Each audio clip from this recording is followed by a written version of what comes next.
Film की शुरुआत एक बेहद दर्दनाक दृश्य से होती है। पॉली 32 वर्ष की एक महिला कुर्सी पर बैठी कांप रही है।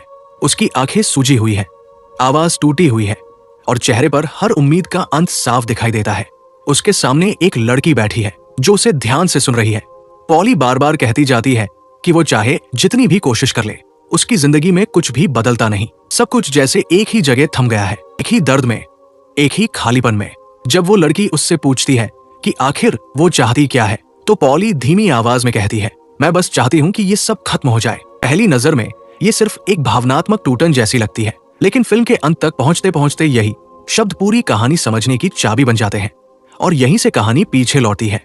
दिखाया जाता है कि पॉली उस घर में वापस लौट रही है जहां वो इस समय अकेली रहती है। कमरों में बिखरी चीजें, अनदेखे संदेश और हर तरफ पसरा सन्नाटा सब मिलकर बताते हैं कि वो अंदर से कितनी थक चुकी है। वो कई नौकरियां छोड़ चुकी है, उसका कोई साथी नहीं और एक ऐसे मानसिक बोझ में जी रही है जिससे वो सालों से निकल नहीं पाई। ये घर वास्तव में उसकी बड़ी बहन लेनी का है। लेनी अपने परिवार के साथ एक बड़े घर में चली गई और पॉली को कुछ समय के लिए यहाँ अकेला रहने दिया गया। ये एक शांत उपनगर है, सर्दियों में और भी ठंडा और सुनसान। इसी दौरान एक रात दरवाजे की घंटी बजती है। पॉली दरवाजा खोलती है। बाहर एक बुजुर्ग महिला खड़ी है जो ठंड में कांप रही है और बेहद परेशान दिखाई देती है। उसके पास फोन नहीं है, बस अपने बेटे के नंबर की धुंधली सी याद। दया के चलते पॉली उसे अंदर आने देती है। शुरुआत में सब कुछ सामान्य लगता है, लेकिन अचानक सब बदल जाता है। बुजुर्ग महिला केवल एक गिलास पानी मांगती है, लेकिन जैसे ही वो बैठती है, एक खौफनाक बात नजर आती है। उसके 2 उंगलियां गायब है और घाव इतने ताजा दिखते हैं कि देखकर रूह कांप जाए। उसके हाथ में एक छोटा सूटकेस है और वो घर के हर कोने को बड़ी अजीब निगाहों से देखती है, खासकर परिवार की तस्वीरों को। पॉली जब उसे पानी देती है तो वो महिला हल्की सी मुस्कान के साथ निजी सवाल पूछना शुरू करती है। क्या पॉली की शादी हुई है? क्या उसके बच्चे हैं? पॉली बताती है कि वो अकेली रहती है और ये घर उसकी बहन का है, लेकिन वो लेनी का नाम नहीं बताती और यहीं से माहौल पूरी तरह बदल जाता है। वो महिला चुपचाप अपना सूटकेस खोलती है, उसमें से एक छोटा लकड़ी का बॉक्स निकालती है और मेज पर रख देती है। फिर बेहद शांत आवाज में कहती है, मैं अब शुरू करने जा रही हूँ। पॉली घबरा जाती है, बेचैनी साफ दिखाई देती है। वो महिला कमरे के एक कोने की तरफ देखती है, मानो वहां कोई अदृश्य चीज मौजूद हो। तो अपना माथा छूती है, सेकंड भर के लिए पूरी तरह डरी हुई लगती है और ये पल दर्शक के लिए बहुत महत्वपूर्ण है, क्योंकि आगे चलकर इसका अर्थ पता चलता है। लकड़ी के बॉक्स के अंदर एक रेत घड़ी आरग्लास है। वो महिला उसे पॉली की ओर बढ़ाकर कहती है, अब ये तुम्हारा है। पॉली डरकर कहती है कि उन्हें बाहर जाकर मदद बुलानी चाहिए, लेकिन महिला उसकी बात बीच में ही काट देती है और एक ठंडी, दिल दहलाने वाली बात कहती है, तुम मर रही हो, मुझे अफसोस है, लेकिन आज रात ही वो रात है। पूरी फिल्म में इस रहस्यमयी किरदार का कोई नाम नहीं बताया जाता। उसे सिर्फ द वुमन कहा जाता है, जिसे कैथरीन हंटर ने निभाया है। वो पॉली से कहती है कि चाहे वो कुछ भी सोचे या महसूस करे, चाय नहीं बदलेगी। आज रात उसका समय समाप्त हो जाएगा। जब तक कि वो शुरू करती है, फिर अचानक रुक जाती है और कहती है कि पॉली समझ नहीं पाएगी। आखिर में वो धीमी आवाज में चेतावनी देती है, किसी को मत बताना, मैंने कभी नहीं बताया था। पॉली घबराई हुई थी, लेकिन खुद को शांत रखने की कोशिश करते हुए उसने महिला से घर छोड़ने के लिए कहा। उसने धमकी दी कि जरूरत पड़ी तो पुलिस को बुलाएगी। पॉली उस लकड़ी के डिब्बे को दरवाजे की ओर धकेलती है, जैसे किसी भी तरह उस अजनबी को अपने घर से दूर भेजना चाहती हो। महिला जैसे ही जाने के लिए मुड़ी, अचानक पीछे मुड़ी और पॉली को उसके नाम से पुकारा, एक नाम जिसे वो जा ही नहीं सकती थी। ये सुनते ही पॉली जैसे पत्थर की तरह जम गई। उसने कांपती आवाज में पूछा कि वो उसका नाम कैसे जानती है। उस अजनबी ने धीरे से एक भयानक सा वाक्य कहा, एक कभी ना खत्म होने वाला दुस्वप्न जिससे कोई जाग नहीं पाता। वो धीमे स्वर में माफी मांगती है, मानो पॉली पर दया आ रही हो, और फिर ठंडी रात के अंधेरे में गायब हो जाती है। पॉली दौड़कर अंदर आती है, दरवाजा बंद करके खुद को संभालने की कोशिश करती है, खिड़की से झांकती है, लेकिन महिला कहीं दिखाई नहीं देती। पर सड़क के बीचों बीच वही लकड़ी का डिब्बा पड़ा है, जैसे जानबूझकर वही छोड़ा गया हो। और बेचैनी से कांपते हुए पॉली अपनी माँ को फोन करती है और पूरी घटना बताती है। उसकी आवाज टूट रही होती है। माँ हैरान हो जाती है कि उसने किसी अजनबी को घर में आने दिया। वो तुरंत इसे दवा के असर के कारण निर्णय न ले पाने की गलती बताती है, लेकिन जैसे ही पॉली बताती है कि उस महिला ने कहा था कि वो आज रात मर जाएगी और उसे अजीब सा बॉक्स देने की कोशिश की, उसकी माँ का लहजा बदल जाता है। चिंता छुपाते हुए माँ कहती है कि उसे सब भूलकर अगले दिन होने वाले नौकरी के इंटरव्यू पर ध्यान देना चाहिए। पॉली खुद को व्यस्त रखने के लिए कपड़े चुनने लगती। है और अपनी माँ को तस्वीरें भेजती है। लेकिन हर बार कैमरा उठाते ही कमरों के कोनों में कुछ परछाइयां हिलती हुई महसूस होती है। उसे लगता है मानो कोई उसके पीछे खड़ा है, जैसे किसी स्त्री की आकृति बस उसकी नजर की सीमा के पार खड़ी हो कर वो नीचे जाती है और सिगरेट जलाती है। तभी माँ का दोबारा कॉल आता है। पॉली कहती है कि उसे माँ की परफ्यूम की खुशबू महसूस हो रही है, कि वो घर में अकेली है। माँ इसे सिर्फ घबराहट कहकर टाल देती है। लेकिन तभी पॉली की नजर मेज पर रखे लकड़ी के बॉक्स पर पड़ती है, जो अब घर के अंदर था। वो जानती है कि उसने उसे कभी अंदर नहीं लाया। माँ कहती है कि शायद वो भूल गई होगी। लेकिन जब बॉक्स के अंदर वाली रेत घड़ी आर ग्लास दिखती है, तभी दूसरी तरफ की आवाज बदल जाती है। तुमने इसे अभी तक शुरू नहीं किया। पॉली ठिठक जाती है। उसने कभी रेत घड़ी का जिक्र नहीं किया था। फिर आवाज सुनाई देती है, मैं तुम्हारी माँ नहीं हूं। आवाज बिल्कुल माँ जैसी थी, पर उससे कहीं ठंडी, कहीं तेज और बहुत ज्यादा जानकार। वो ऐसी बातें बताने लगती है जो कोई और जान ही नहीं सकता था। पॉली के निजी राज, यादें जो उसने किसी से साझा नहीं की थी। और फिर वो निर्दयता सामने आती है। तुम हमेशा से धीमी रही हो और आज रात तुम मरोगी। फोन पर एक धीमा डरावना गीत बजने लगता है, dedicated to the one I love. डर के मारे पॉली फोन काट देती है। उसी क्षण डोरबेल बजती है, फिर धमाके जैसे जोरदार दस्तक। उसका दुस्वप्न अभी शुरू ही हुआ था। फोन फिर बजता है। माँ का नंबर दिखाई देता है, लेकिन आवाज फिर वही थी, बॉक्स से बंधी दुष्ट सत्ता की। वो अपनी आवाज, अपना लहजा जैसे चाहे बदल लेती है। वो पॉली की जिंदगी का मजाक उड़ाती है, उसके अधूरे शौक, उसके टूटे करियर, प्यार से डर, लोगों को खुद से दूर करने की आदत। वो सब कुछ जानती थी। तुम आज रात मरोगी, वो दोहराती है, जब तक कि पॉली रोते हुए पूछती है कि इसे रोकने का तरीका क्या है। वो दानवीय आवाज फुफकारती है, डिब्बे में देखो। उसे 3 चीजें चाहिए, एक जिसे तुम नफरत करती हो, एक जिसकी तुम्हें जरूरत है, और एक जिसे तुम प्यार करती हो। झूठ मत बोलना, हम सब देख लेते हैं। और कॉल कट हो जाता है। कुछ करने की कोशिश में पॉली अपने सिगरेट का पैकेट बॉक्स में रख देती है, वो चीज जिसे वो खुद से सबसे ज्यादा नफरत करती है। पर कोई बदलाव नहीं होता। डिब्बा बिल्कुल चुप रहता है। कुछ ही पलों बाद पॉली का दम घुटने लगता है। वो जमीन पर गिरती है, सांस के लिए तड़पती है, और फिर उसके मुंह से एक धातु की चाबी बाहर निकलती है। डरी हुई, कांपती हुई वो घर से बाहर भागती है और पड़ोसी का दरवाजा खटखटाती है। एक महिला दरवाजा खोलती है। पॉली उससे पुलिस को कॉल करने की भीख मांगती है। पहले पड़ोसी सामान्य लगती है, लेकिन अचानक उसका चेहरा बदल जाता है। उसकी आंखों की चमक बदल जाती है, उसकी आवाज दूसरी हो जाती है, और पॉली समझ जाती है वो सत्ता अब उसके पास भी पहुंच चुकी है। पड़ोसी महिला ने रसोई से चाकू उठाया और अपनी ही त्वचा पर वार कर दिया। वो फुसफुसाई, कोई तुम्हें बचाने नहीं आएगा, हम हर जगह हैं। उसके सीने पर खून से उकेरे हुए शब्द थे, डोंट यू डेयर, मत करना हिम्मत। पॉली दहशत में दरवाजे से बाहर भागी। उसके हाथ खून से लथपथ थे। डर और सदमे में लड़खड़ाते हुए वो वापस अपने घर पहुंची।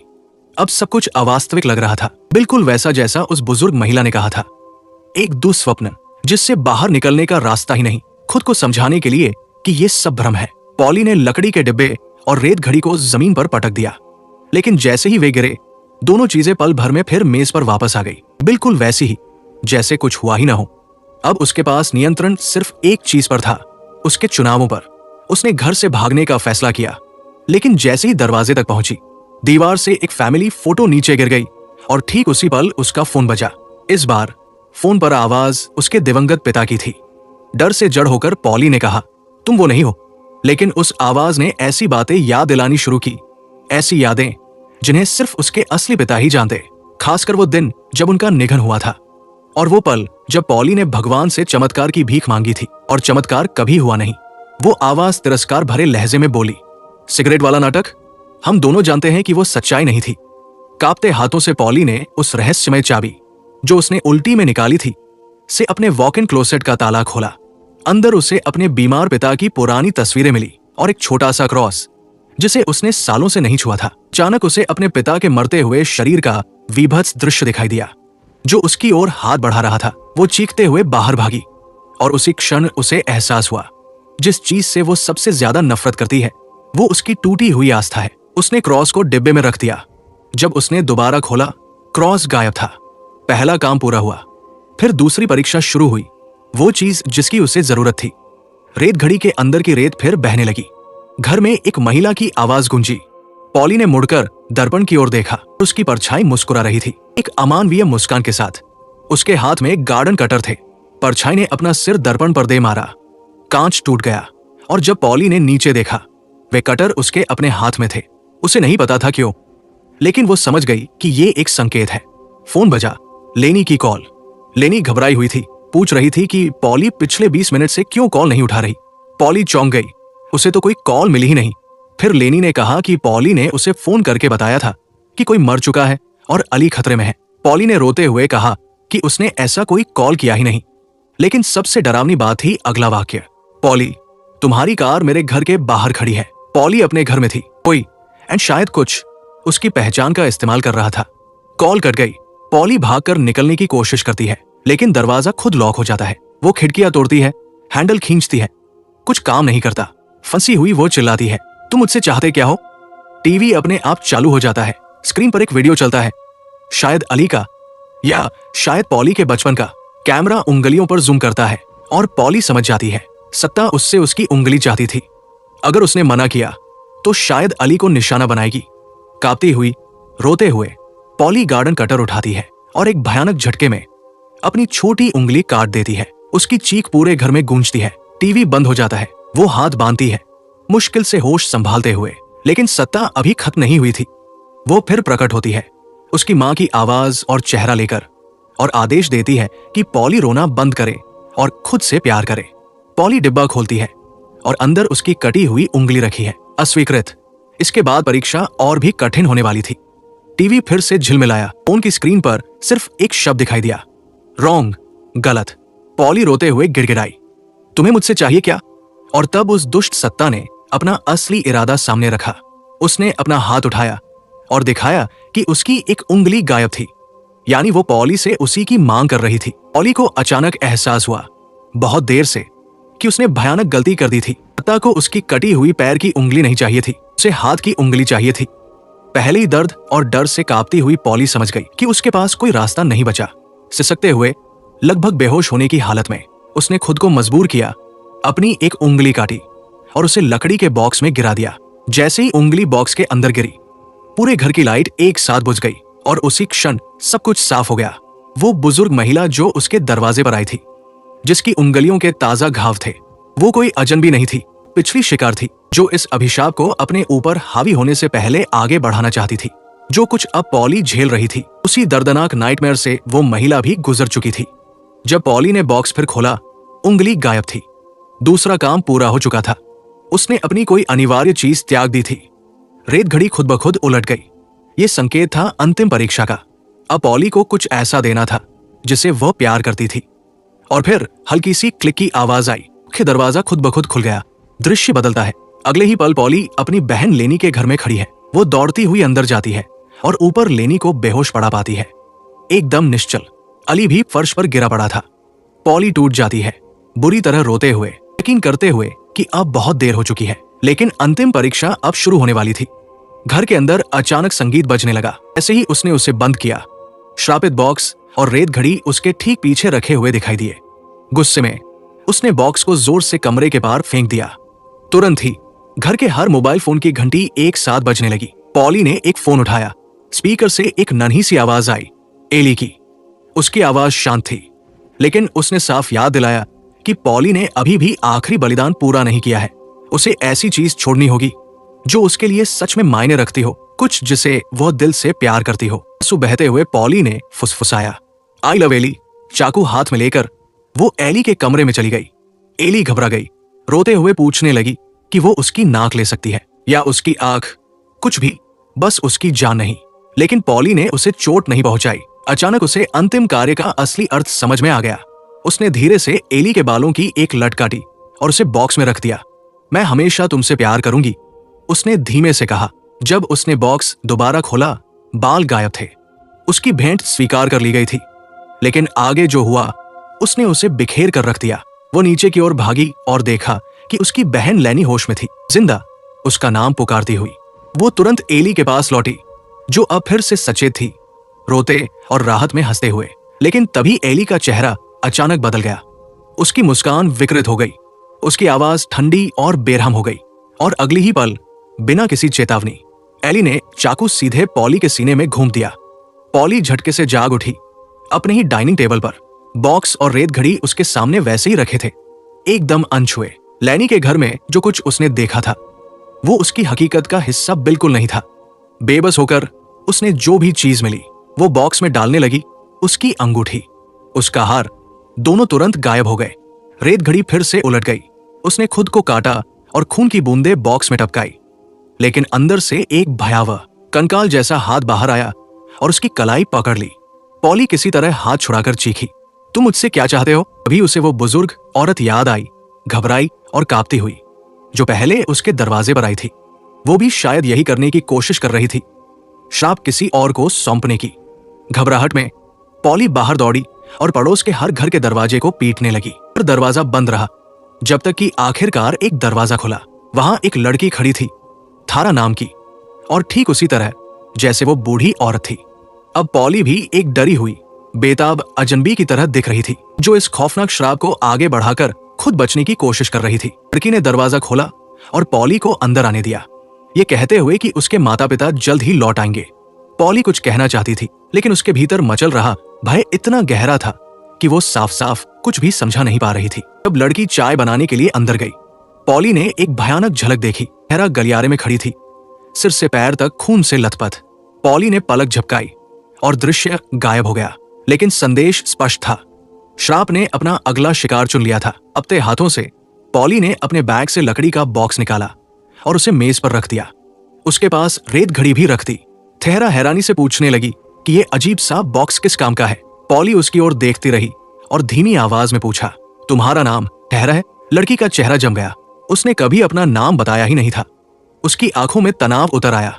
उसने तुरंत पॉली से जाने की विनती की, लेकिन पॉली, जो अब डर के पार थक चुकी थी, फुसफुसाई, तुम जल्द ही समझ जाओगी। और वही निराशाजनक शब्द दोहराए जो हमने कहानी की शुरुआत में सुने थे। लगातार कोशिश करने पर भी वही दर्द, वही अंत।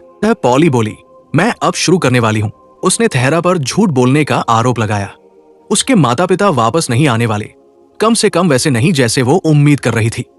फिर पॉली ने बॉक्स उसकी ओर सरकाया और कहा, अब ये तुम्हारा है और आज रात तुम जिंदा नहीं बचोगी। घबराहट ठहरा के चेहरे पर दौड़ गई। वो बोली कि वो सिर्फ पॉली की मदद करना चाहती थी, लेकिन पॉली अच्छी तरह जानती थी कि ये कहानी कैसे खत्म होती है। उस रात बाद में पॉली अपने फायरप्लेस के पास बैठी थी, थकी हुई, टूटी हुई। अचानक बूढ़ी औरत उसके पीछे खड़ी थी, हाथ में वही श्रापित बॉक्स पकड़े हुए। कांपती आवाज में उसने कबूल किया, ये चाहता है कि मैं तुम्हें मार दूं। पॉली डर से पीछे हट गई। औरत ने समझाया कि ये बॉक्स कभी अपने शिकारों को नहीं छोड़ता। बहुत साल पहले ये उससे भी चिपक गया था, जब उसने भी किसी अजनबी की दस्तक पर दरवाजा खोला था। वो आखिरी दस्तक थी जो उसने सुनी। शायद, उसने कहा, ये बॉक्स उन्हीं को चुनता है जो पहले से भीतर से टूटे हुए होते हैं। उसने कहा कि वो मानती है कि पॉली एक अच्छी इंसान है, लेकिन श्राप को इससे कोई फर्क नहीं पड़ता। वो बोली कि उसने खुद को काटा, रोई, भीख मांगी, सब कुछ किया खुद को आजाद करने के लिए, लेकिन बॉक्स हमेशा और ज्यादा चाहता था। वो चाहता था डर। दोनों के बीच संघर्ष हुआ और पॉली ने कैंची उठा ली। निराशा में उसने उस औरत को चुभो दिया। गिरते हुए औरत ने आखिरी सांस में फुसफुसाया, मौत से मत डरो, डर को अपनी जिंदगी मत चलाने दो। जब बूढ़ी औरत की मौत हुई तो पॉली ने उसके दर्द की गहराई देखी। उसके चेहरे का आधा हिस्सा नष्ट था, एक आंख गायब। वो बॉक्स उसे सालों से यातना दे रहा था। उसी पल पॉली समझ गई, वो दानवीय शक्ति डर पर ही जीवित रहती है। इसलिए उसने तय किया कि अब वो इसे वह चीज नहीं देगी जिसकी ये भूखी थी। उसने रेत घड़ी अपने सामने रखी और रेत को गिरते हुए देखती रही, और पहली बार वो घबराई नहीं। अगली सुबह लेनी और एली नीचे आई, जिंदा, जैसे सब कुछ सामान्य हो गया हो। लेकिन लेनी ने देखा कि लिविंग रूम बिखरा पड़ा था और पॉली के कपड़े हर जगह फैले थे, जबकि पॉली वहां थी ही नहीं। पॉली अपने घर में जागी, उलझन में। कुछ पल के लिए लगा जैसे सब एक सपना हो, जब तक उसने अपने गायब उंगलियां नहीं देखी। हकीकत बर्फ की तरह उसकी नसों में उतर गई।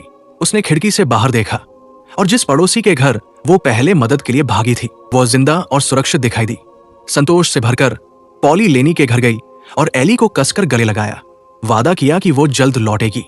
उसे एक आखिरी जगह की जांच करनी थी, ठहरा का घर। जब ठहरा ने दरवाजा खोला, पॉली ने बॉक्स मांगा। यकीन था कि वही उसे ले गई थी, लेकिन ठहरा सचमुच भ्रमित लगी। उसने कहा, पॉली गलत समझ रही है, उसके माता पिता तो बस क्रिसमस मनाने बाहर गए हैं। अब शांत हो चुकी पॉली ने पीछे हटकर एक सिगरेट जलाई, लेकिन तभी उसका फोन बजा। उसका हाथ कांपने लगा। वो स्क्रीन की ओर देखने की हिम्मत नहीं कर पाई। कुछ ही क्षण बाद जैसे ही थेहरा ने दरवाजा बंद किया, सच्चाई भयावह तरीके से सामने आई। गलियारे की दीवार पर खून से लिखे शब्द उभरे, किसी से मत बोलो, किसी पर भरोसा मत करो, वो झूठ बोल रही है। थेहरा आगे बढ़ी और तब पॉली ने एक और डरावनी बात देखी। लड़की की कई उंगलियां गायब थी, शांत, लगभग मशीन जैसी हरकतों में। थेहरा ने कुछ छोटा सा उस श्रापित बॉक्स में रखा, मानो वह एक ऐसा अनुष्ठान पूरा कर रही हो जिसे वो अब रोक नहीं सकती थी। पॉली घर के भीतर आगे बढ़ी और डाइनिंग रूम में पहुंची। वहां मेज पर निश्चल बैठे थे थेहरा के माता पिता, पहले से घट चुकी दहशत के मौन गवाह। उससे पहले कि कुछ और घटता, थेहरा का फोन बजा। कमरे में गूंजती हुई वो घंटी इतनी तेज थी कि रूह कांप उठे। दृश्य अंधेरे में डूब गया। बॉक्स का निर्दयी चक्र खत्म नहीं हुआ था, जरा भी नहीं। कई दर्शक इस फिल्म को एक साधारण अलौकिक हॉरर के रूप में देख सकते हैं, लेकिन इसकी सतह के नीचे एक बेहद गहरी परत छिपी है। एक मनोवैज्ञानिक चित्र जो दिखाता है कि कैसे अपराधबोध और डर किसी इंसान को भीतर से निगल सकते हैं। ऊपर से देखने पर यह एक परिचित हॉरर कहानी लगती है। एक अकेली लड़की, अजीब नियमों से बंधा एक श्रापित बॉक्स और अदृश्य ताकतें जो हमेशा उसके आसपास मंडराती रहती है। लेकिन इसकी असली गहराई इससे कहीं ज्यादा व्यक्तिगत है। पॉली का पीछा करने वाली वो अदृश्य सत्ता सिर्फ कोई राक्षस नहीं है, वो उसके भीतर चल रहे मानसिक संघर्ष का जीवित रूप है। निर्देशक ब्रायन बर्टिनो ने कहा है कि वे हॉरर का इस्तेमाल भावनात्मक पीड़ा को सच्ची और ठोस रूप में दिखाने के लिए करते हैं, और ये थीम यहाँ बेहद स्पष्ट है। वो बॉक्स पॉली की बढ़ती चिंता का प्रतीक है, एक ऐसी चीज जो जितना वो उसे दबाने की कोशिश करती है उतना ही शक्तिशाली हो जाती है। सिर्फ एक अलौकिक वस्तु होने के बजाय ये उसकी टूटी हुई मानसिक स्थिति का रूपक बन जाता है। पॉली का जीवन पहले ही उसके पिता की मौत, उसकी बहन लेनी के साथ बिगड़े रिश्ते के बोझ तले दबा हुआ है। वो भारी अपराधबोध ढो रही है। उसने जो किया, जो नहीं किया और जो वो मानती है कि उसने बर्बाद कर दिया, वही अपराधबोध धीरे धीरे एक राक्षसी रूप ले लेता है। बॉक्स उसी बोझ का प्रतीक है। हर वो डर, हर वो भावना जिसे वो भीतर गहराई में दबा देती है, उस बॉक्स में जहर की तरह जमा होती जाती है। आखिर में कहानी किसी छिपे हुए प्राणी द्वारा पॉली का पीछा किए जाने की नहीं है, ये उस कहीं ज्यादा भयावह राक्षस के बारे में है जो उसके भीतर ही रहता है। और इसी के साथ खत्म होती है विशस की अंधेरी और भयावह यात्रा। एक कहानी जो शुरू होती है एक श्रापित बॉक्स से और खत्म होती है एक सिहराने वाली सच्चाई पर। कभी कभी सबसे डरावनी लड़ाई बाहर छिपे राक्षसों से नहीं होती, बल्कि उन डर से होती है जिन्हें हम सबसे ज्यादा अनदेखा करते हैं। पॉली की लड़ाई सिर्फ एक अलौकिक ताकत के खिलाफ नहीं थी, ये लड़ाई उसके भीतर के अपराधबोध, उसके दर्द और उस अंधेरे के खिलाफ थी जो धीरे धीरे उसकी जिंदगी को निगल रहा था। और जब हमें लगता है कि दुःस्वप्न खत्म हो गया, फिल्म याद दिलाती है बॉक्स कभी सच में रुकता नहीं, वो बस अपने अगले शिकार का इंतजार करता है। अगर आपको ये रिकैप पसंद आया हो और आप चाहें ऐसी ही ट्विस्टेड कहानियां, गहरे विश्लेषण और अपनी पसंदीदा फिल्मों के छुपे हुए मायने, तो लाइक, शेयर और सब्सक्राइब करें। मूवी एक्सप्लेन्ड इन हिंदी को बेल आइकन दबाएं कि अगली डरावनी कहानी आपसे छूट न जाए। देखने के लिए धन्यवाद और याद रखिए, किसी दरवाजे को मत खोलिए जब तक आप तैयार न हो उसके दूसरी तरफ मौजूद सच्चाई के लिए।